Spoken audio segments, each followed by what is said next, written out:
Hello my beautiful souls, welcome to my YouTube channel tarot with Shivi 888। Dear, कैसे हैं आप सभी लोग? आई होप आप सभी लोग बहुत अच्छे हैं, बहुत अच्छे से अपना इनर वर्क कर रहे हैं। चैनल पर आए तो रिक्वेस्ट करूंगी सब्सक्राइब करें इस चैनल को। वीडियो पसंद आता है तो like this video.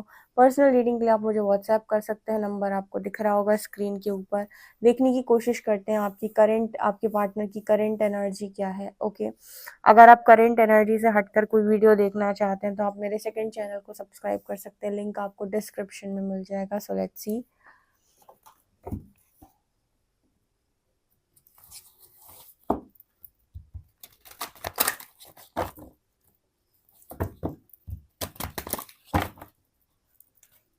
Please guide कीजिए एंजल्स, मेरे जो भी व्यूअर्स उनके पार्टनर्स की करंट एनर्जीज क्या हैं।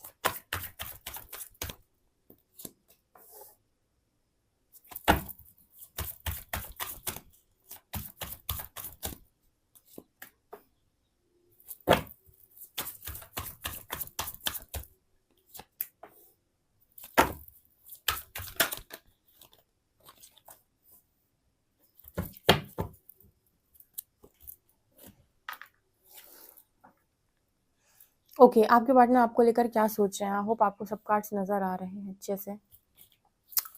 देखिए, जो मैं यहाँ पर देख पा रही हूँ, आपका पर्सन सबसे पहले आपको देख रहा है डिस्टॉर्टेड फेमिनिन से डिवाइन फेमिनिन की एनर्जी। आपका जो सफ़र रहा है बहुत शानदार रहा है, बहुत सॉलिड रहा है। ठीक है, यहाँ पर आपने डिस्टॉर्टेड एनर्जी से डिवाइन एनर्जीज में खुद को चेंज कर ही लिया फाइनली। और जो ये नहीं कर पाता है, बीच में ही रुक जाता है या गिव अप कर देता है, वो कहीं और चला जाता है। लेकिन जो ये टास्क कंप्लीट करता है उसको ज़िंदगी की सबसे बड़ी खुशी नसीब होती है। मतलब उसको वो नसीब होता है जो कहते हैं ना कि अगर आप अपना काम पूरा कर लेते हैं तो प्रकृति अपना काम ज़रूर करती है, वो पीछे नहीं हटती। तो यहाँ पर आपके पार्टनर फ़िलहाल आपको लेकर ऐसा सोच रहे हैं कि आप डिस्टॉर्टेड एनर्जी से डिवाइन फेमिनिन एनर्जी में आ चुके हैं। यानी कि आप पहले बहुत ज़्यादा डिस्टॉर्टेड एनर्जी में थे, अब शक्ति की ऊर्जा में आप आ चुके हैं। और आपने ये सब जो किया है ना, एकदम डिस्टॉर्शन से निकाल कर खुद को डिवाइन तक लेकर आना, इसका मतलब क्या हुआ कि आपने अपने अंदर के सारे इश्यूज़ पे काम किया है। काम, क्रोध, लोभ, लालच, मत्सर, ठीक है, जितनी चीज़ें थी जो आपके अंदर थी, गुस्सा वुस्सा, एंगर, आपके अंदर ईगो, प्राइड, डिज़ायर, जो कुछ भी था आपके अंदर, ओवर जो भी एनर्जी थी, आपने सबको बहुत ज़्यादा कंट्रोल किया। और बहुत सारी चीज़ों को आपने अपने अंदर से हटाया, रिलीज़ किया, बहुत सारी इश्यूज़ पर आपने काम किया। फाइनली आप डिस्टॉर्टेड एनर्जी से डिवाइन एनर्जीज में जा चुके हैं। आप डिवाइन एनर्जी जब आप जा चुके हो इस ऊर्जा में, तो आपने अपना एक मुकाम, एक कहते हैं ना कि आपने अपने आप को अ, एक जगह पर आपने खड़ा किया है जहाँ पर लोग चाहकर भी आपको इग्नोर नहीं कर सकते हैं, उनको आपकी वर्थ को समझना ही होगा। तो आपके पार्टनर जो है ना, वो आपकी वर्थ समझ रहे हैं। अब आप में से काफ़ी सारे लोग मेरे पास आते हैं पर्सनल रीडिंग में लड़कियाँ आती हैं, वो कहती हैं मैम उसने मेरी कदर नहीं की, उसने मेरी रिस्पेक्ट नहीं की, या फिर उसको मेरी प्यार की कोई कदर नहीं थी। सी गाइज, लड़कियाँ हों चाहे लड़के हों, ठीक है, एक बात मैं बताती हूँ, आप ये बताएं, आप डिस्टॉर्टेड व्यक्ति की कदर करेंगे क्या? आप मुझे कमेंट सेक्शन में बताइएगा कि अगर आपको कोई डिस्टॉर्टेड व्यक्ति मिल जाता है तो क्या आप उसकी कदर करेंगे? क्या आप अपने पर्सन की डिस्टॉर्शन की कदर करते हैं? क्या आप जब उसे डिस्टॉर्टेड एनर्जी में देते हैं, मल्टीपल थर्ड पार्टीज में देखते हैं, जब आप उसे गलत हरकतों में देखते हैं, तो क्या आप उसकी रिस्पेक्ट करते हैं? क्या आप उसे रिस्पेक्ट कर सकते हैं? उसी तरीके से जब आप डिस्टॉर्टेड एनर्जी में होते हैं, जब आप इस तरीके की एनर्जी में होते हैं जहाँ पर आप एक को डिपेंडेंट इंसान है, दूसरे इंसान को 10-10 12 फ़ोन लगा रहे हैं, 100-100 12 फ़ोन लगा रहे हैं, आप चाहते हैं कि वो इंसान आपसे बात करे, आपसे नहीं बात करनी उसको, ठीक है, आप उसके पीछे ही पड़े हैं, तो वो इंसान आपको क्यों ही रिस्पेक्ट करे और क्यों ही आपकी वर्थ समझे? ऐसा इंसान आपकी वर्थ कभी नहीं समझेगा, क्योंकि आप खुद डिस्टॉर्टेड एनर्जी में हैं। और मेरे पास कमेंट सेक्शन में भी लिखते हैं और पर्सनल रीडिंग में भी लोग मुझे बताते हैं कि अब कोई इंसान जब वो हील हो चुके हैं, डिवाइन एनर्जीज में जा चुके हैं, तब कोई इंसान उनसे ज़बरदस्ती आकर बात करने की कोशिश करता है तो उन्हें बहुत इरिटेशन फील होती है, उन्हें लगता है ये इंसान मुझे इतने मैसेजेस क्यों कर रहा है। बिल्कुल एग्जैक्टली बिल्कुल वही फीलिंग आपके पार्टनर को तब आती है जब आपका पार्टनर आपसे दूर भाग रहा है और आप उसे फ़ोन पे फ़ोन, मैसेज पे मैसेज, और आप उसे समझाए जा रहे हैं, उसे मनाए जा रहे हैं, तो उसे भी बहुत इरिटेशन आपसे फील होती है। तो इस वजह से वो आपकी कभी वर्थ रियलाइज़ नहीं कर पाता, कभी नहीं समझ पाता कि आप एक्चुअली में क्या है। लेकिन जब आप अपनी बैलेंस वे में काम करते हैं, बैलेंस ऊर्जा में होते हैं, तब इंसान को समझ में आता है कि आपकी रियल वर्थ क्या है या आप कितने वर्दी इंसान हैं। एंड डिवाइन फेमिनिन को कुछ मांगना नहीं पड़ता है, ये इतनी ब्लेस्ड होती है कि यूनिवर्स टॉरस को हर चीज़ इसके बोलने से पहले दी जाती है, क्योंकि उसने अपने ऊपर बहुत अच्छा काम किया। इसी को आप तपस्या बोल लीजिए, इसी को आप इनर वर्क बोल लीजिए, या कुछ भी बोल लीजिए। ओके, तो ये चीज़ आपके पार्टनर इस वक्त आपके बारे में रियलाइज़ कर रहा है। यकीन करिए डिस्टॉर्टेड एनर्जी में आप कितना भी कहें कि वो आपकी कदर करे, आपको समझे, आपको कमिटमेंट दे, आपको ये माने वो माने, कुछ नहीं मानेगा। वो सिर्फ आपका इस्तेमाल करेगा, मुंह पर कुछ और बोलेगा, अंदर कुछ और सोचेगा, ठीक है ना। लेकिन जब आप डिवाइन एनर्जीज में होते हो ना, तो आप उसको परिवर्तित कर देते हो पूरी तरीके से। तो वो वही बोलेगा जो वो सोच रहा है, या तो वो आपसे कुछ समय दूर भागेगा तब तक जब तक कि वो आपको फेस नहीं कर लेगा, फेस करना ना सीख जाएगा। जब आपको फेस करना सीख जाएगा तो आपके पास आएगा तो सच बोलेगा, ठीक है ना। ये डिवाइन एनर्जीज की क्वालिटी होती है, तो डिवाइन फेमिनिन की क्वालिटी होती है ये।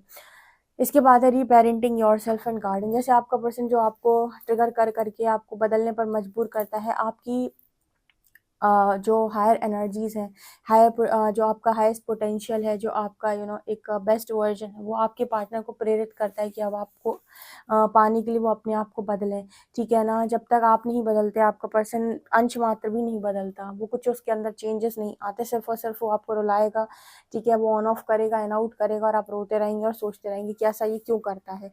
लेकिन जैसे ही एक बार आप अपना काम कंप्लीट करते हैं, अपने आप को एक ऊर्जा तक लेकर जाते हैं, उसके बाद आपकी इस एनर्जी को देखकर आपके पर्सन जो है वो इंस्पायर होना स्टार्ट होते हैं और अपने आप को बदलना स्टार्ट करते हैं। तो ये एनर्जी मुझे यहाँ पर करेंटली नज़र आ रही है, ठीक है। अब इसके लिए आपको कोई टैग की ज़रूरत नहीं है कि आपको कार्मिक का टैग मिला है, कि सोलमेट का टैग मिला है, कि ट्विन फ्लेम का टैग मिला है। ये सिर्फ टैग्स हैं, ठीक है ना। आपको असली चीज़ तो परमात्मा जो आपके अंदर चाहते हैं वो है बदलाव। जब तक कि आप वो नहीं करेंगे, आप किसी भी टैग में फंसे रहिए, ये क्या है, ये क्या है, ये एक्स है कि नेक्स्ट है, ये आएगा कि ये आएगा। आप यकीन करिए ऐसे ही फंसे रह के आप घन चक्कर बने घूमते रहेंगे और आपके हाथ कुछ भी नहीं लगेगा, ठीक है ना। जब आप हील होते हैं ना, तो हमेशा आपके लिए दरवाजे खोल दिए जाते हैं। डिवाइन फेमिनिन कभी किसी कार्मिक को डेट नहीं कर सकती या किसी कार्मिक में नहीं फंस सकती है, ठीक है। अगर वो कार्मिक में फंसती है तो फिर वो एक डिवाइन फेमिनिन होती नहीं है, क्योंकि जिसके अंदर डिवाइन बैठा होगा वो कर्म बंधन में फंसने नहीं जाएगा। उसको पता होगा कि जिससे वो मैरिज कर रहा है या जिसके साथ भी वो इन्वॉल्व हो रहा है, आखिर वो इंसान है क्या, उसके साथ सोल कनेक्शन है क्या, ठीक है ना। तो ये एनर्जी यहाँ पर नज़र आ रही है। इसके अलावा यहाँ पर कनेक्शन की एनर्जी, मैच्योरिटी की एनर्जी, आपके पर्सन जो है इस कनेक्शन को लेकर काफ़ी ज़्यादा मैच्योर हो रहे हैं, इग्नोर नहीं कर पा रहे ये पर्सन आपकी एनर्जी को, आपको, आपके व्यक्तित्व को, आपकी बातों को। हर लिहाज से इस पर्सन को आपके ऊपर ध्यान देना ही पड़ रहा है। जैसे इस पर्सन को लगता है कि आप इस पर्सन का अटेंशन छीन लेते हैं, मतलब अटेंशन सीकर आप बन गए हैं। जैसे इस पर्सन का अटेंशन आप ले जाते हैं सोशल मीडिया पे, जैसे ये पर्सन आपको इग्नोर नहीं कर पाते, आपको हर स्तर से ये पर्सन जैसे देखते रहते हैं, यहाँ वहाँ से देखते रहते हैं। तो ये एनर्जी भी मेरे को नज़र आ रही है, मतलब काफ़ी ज़्यादा इस कनेक्शन को लेकर मैच्योरिटी इस पर्सन के भीतर आ चुकी है, और हर लिहाज से इस पर्सन का जो ध्यान है वो आपके ऊपर केंद्रित है। हर तरीके से ये पर्सन आपको देखने की कोशिश कर रहे हैं, ठीक है। आपसे इंस्पायर होकर परिवर्तन कर रहे हैं, आपसे इंस्पायर होकर, आपकी बातों से इंस्पायर होकर खुद में चेंजेस लेकर आ रहे हैं। ये एनर्जी मुझे यहाँ पर नज़र आ रही है। अब इस पर्सन के अंदर वो प्राइड नहीं है, क्योंकि उसे आपने दिखाया है कि प्राइड से ऊपर भी बहुत सारी चीज़ें एग्जिस्ट करती हैं। घमंड सब कुछ नहीं होता है, उससे ऊपर की चीज़ें भी इस दुनिया में एग्जिस्ट करती हैं। ये चीज़ आपने अपने पार्टनर को समझाई है और बहुत अच्छे से ये पर्सन समझे भी हैं। सो आपका ये डिस्टॉर्टेड एनर्जी से डिवाइन एनर्जीज तक जाने का जो सफ़र था वो आपने कंप्लीट करके बहुत अच्छे तरीके से अपना काम पूरा किया है। एंड यूनिवर्स भी मुझे लगता है आपसे बहुत ज़्यादा खुश है। और देखते हैं हम टैरो से।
यहाँ 3-3 मैरिज कार्ड आए हैं, 6 of wands, 4 of wands, 10 of pentacles. तो मैं जो देख पा रही हूँ उस स्तर से मुझे यहाँ पर ऐसा नज़र आता है कि ये कनेक्शन जो है ना वो बहुत ज़्यादा करीब है मैरिज के, ठीक है, क्योंकि आपकी प्रिपरेशन जो भी थी आप कर चुके हो, और जो कुछ भी आपको तैयारियां करनी थी वो आप कर चुके हो, और जितना काम यूनिवर्स चाहते थे कि आप खुद के ऊपर करें वो भी आप कर चुके हो। सो मुझे लगता है कि फाइनली आपने अपना टास्क कंप्लीट कर लिया है। जब आप अपना टास्क कंप्लीट करके बैठे हैं तो यूनिवर्स अब अपना कार्य करेगा। यहाँ पर मुझे 3 कार्ड्स दिखाई दे रहे हैं जो मुझे मैरिज की बात कर रहे हैं। आने वाले समय में आपके पर्सन के दिमाग में भी मैरिज चल रही हो सकती है। यहाँ पर जो भी थर्ड पार्टी है वो आपके कनेक्शन से बाहर जा रही है, यानी कि थर्ड पार्टी यहाँ पर 5 ऑफ कप्स है, कि आपके पर्सन किसी थर्ड पार्टी को बीच में लेकर आए हैं, और थर्ड पार्टी आती ही इसीलिए है ताकि आपका जो प्रिपरेशन है वो हो सके, आप डिस्टॉर्टेड से डिवाइन फेमिनिन एनर्जी में जा सके। इसी वजह से आपके कनेक्शन में थर्ड पार्टी मैनिफेस्ट होती है। हालांकि है तो यूनिवर्स कॉल पर, यूनिवर्स आप दोनों को चेंज करना चाहता है, जो कि मुझे लगता है कि आपने अपना काम कंप्लीट किया है। तो अब जो जैसे जहाँ से बिगड़ा था वहीं से बनना शुरू हो जाएगा, जो जहाँ से चीज़ें खराब हुई थी वो वापस वहीं से बनना शुरू हो जाएंगे, ठीक है। एक बात मैं आप लोग सब लोगों को बता देती हूँ, अगर आप किसी भी इंसान को पाना चाहते हो, ठीक है, तो सबसे पहले खुद से शुरुआत करो, और कोई शॉर्टकट आप मत लगाओ, ठीक है। कोई स्पेल लगाकर किसी इंसान को अट्रैक्ट करने की कोशिश नहीं करो, सब फर्जीवाड़ा है। वो इंसान अट्रैक्ट हो जाएगा। मैं स्पेल्स को फर्जी नहीं बोलती हूँ कि चीज़ें तो होती हैं, लेकिन तुम्हारे बीच के इश्यूज खत्म ना होने की वजह से तुम्हारे बीच में चलेगा कुछ भी अच्छा नहीं। जो तुम चाहते हो ना कि जैसे चले वो इंसान तुम्हारे उसमें रहे, तो वो चीज़ें नहीं होती हैं, ठीक है। अगर ऐसा होता तो परमात्मा ने खुद इतनी तपस्या ना की होती पाने के लिए अपने ही काउंटर पार्ट को, यानी आदि पराशक्ति ने इतनी तपस्या ना की होती भगवान शिव को पाने के लिए, क्योंकि वो तो मतलब तंत्र की देवी हैं, ठीक है, और 16 कलाओं से युक्त, इतनी खूबसूरत, उनके पास तो हर चीज़ अवेलेबल थी जिससे वो ईश्वर को पा सकती थी, भगवान शिव को पा सकती थी, लेकिन उसके बाद भी उन्होंने तप का रास्ता चुना, कठिन तपस्या की है। तो प्रेम ऐसे ही नहीं मिलता है छल से। छल से तो सिर्फ वो चीज़ें होती हैं कि आप क्या ही बताऊँ मैं, छोड़ो से। तो यहाँ पर जितने लोग भी चाहते हैं कि अपने पार्टनर को अट्रैक्ट करें वो डिस्टॉर्टेड से डिवाइन बने, ठीक है। अगर आप बन पाते हैं तो आप हकदार ही हैं, आप नहीं बन पाते हैं तो आपके शॉर्टकट से तो आपको कुछ नसीब नहीं होगा। हाँ, आपको शुरुआत में चीज़ें ज़रूर मिल जाएंगी, लेकिन मुझे श्री हरि ने बहुत पहले सिखाया था कि आपको, अगर आपने अपना परिश्रम पूरा नहीं किया किसी चीज़ को पाने के लिए, फिर भी अगर आप उस चीज़ को पा गए तो आप उसकी खुशी से हमेशा वंचित रहेंगे। जितनी खुशी आपको उसको पाने के बाद मिलनी चाहिए थी उतनी खुशी वो आपको नहीं मिलेगी, क्योंकि आपने वो कर्म किया ही नहीं है, ठीक है। ये मतलब बहुत अच्छे से उन्होंने सिखाया था कि अगर आपको कोई भी चीज़ पानी है तो अपना परिश्रम करो, उसके बाद वो चीज़ जब तुम्हें मिलेगी तुम्हें बहुत खुशी और सुख देगी, ठीक है ना। तो ये एनर्जी यहाँ पर निकल कर आ रही है, क्योंकि यहाँ पर 9 of wands and queen of pentacle दिखा रहे हैं कि आपके पर्सन आपको देख रहे हैं कि कितना ही इंसान ये बदल गया है, मतलब इतना अबंडेंट, इतना खुशहाल, इतनी खूबसूरत एनर्जी है। कहाँ ये पर्सन डरा करता था लोगों से, भीड़ से, दुनिया से, इससे उससे, अब तो इस पर्सन के अंदर के सारे डर निकल गए। आपके पार्टनर सोच रहे हैं, इतना अंदर से आपको किसने परिवर्तित किया, ये ईश्वर की कृपा है, ठीक है। आपके पर्सन ने हमेशा ये देखा है कि आप एक ऐसे इंसान हो जो बंद बंद रहे हो, ज़्यादा निकले नहीं हो, ज़्यादा आप अपने आप को आपने एक्सप्लोर नहीं किया, ज़्यादा आपने अपने लाइफ में चीज़ें नहीं की, और आज आप खुलकर उड़ रहे हो, या फिर खुलकर आप ज़िंदगी को जी रहे हो एकदम फूल की तरह, आप आज़ाद हो। तो आपकी आज़ादी देखकर, आपकी फ्रीडम देखकर जैसे ये पर्सन आपसे इंस्पायर हो रहे हैं, और आपकी ऊर्जा इस पर्सन को लगातार अट्रैक्ट कर रही है। ये पर्सन अगर आपको जब बात में ब्लॉक मार देते थे तो इस पर्सन का अब मन ही नहीं होता आपको ब्लॉक मारने का, हिम्मत नहीं होती इस पर्सन की आपको ब्लॉक मारने की। कारण क्योंकि एक डिस्टॉर्टेड इंसान को कोई भी ब्लॉक मार सकता है। देखो, सुनने में बुरा लगता है, ईगो हर्ट होता है, लेकिन सच्चाई को सुन लेना चाहिए, कड़वी ही सही। एक डिस्टॉर्टेड व्यक्ति को कोई इसीलिए भी ब्लॉक मार सकता है क्योंकि उसे पता है कि घूम फिर के वापस मेरे पास ही आएगा। खुद की कोई इज्जत तो है नहीं, रिस्पेक्ट तो है नहीं। मैं 100 बार ब्लॉक मारूंगा तो 101 बार भी अपने आप ही कॉल करेगा, कोशिश करेगा मुझसे बात करने की, क्योंकि ये डिस्टॉर्टेड एनर्जी के लोगों के लक्षण होते हैं। लेकिन जो डिवाइन एनर्जी में होगा ना, उसको आप कोशिश भी नहीं कर पाएंगे ब्लॉक करने की, आप उसे कर ही नहीं पाएंगे ब्लॉक, क्योंकि आप उससे जितनी बात करेंगे वो आपसे उतनी ही बात करेगा, आगे से ऐसे एक्स्ट्रा कुछ नहीं बोलेगा, एक्स्ट्रा एनर्जी आपको नहीं देगा, ठीक है। ये क्वालिटी होती है डिवाइन एनर्जीज में। जो लोग होते हैं वो उतनी ही बात करेंगे जितनी आप बात करोगे, एक्स्ट्रा नहीं बात करेंगे आपसे, ठीक है। तो ये एनर्जी है, तो ऐसे लोगों को कोई क्यों ही ब्लॉक मारेगा, ठीक है ना। तो ये एनर्जी मुझे यहाँ पर नज़र आ रही है। डेफिनेटली मुझे कमेंट सेक्शन में बताइएगा आपसे कितनी रेजोनेट करी है। वीडियो पसंद आए तो like this video, subscribe my channel. Thank you guys.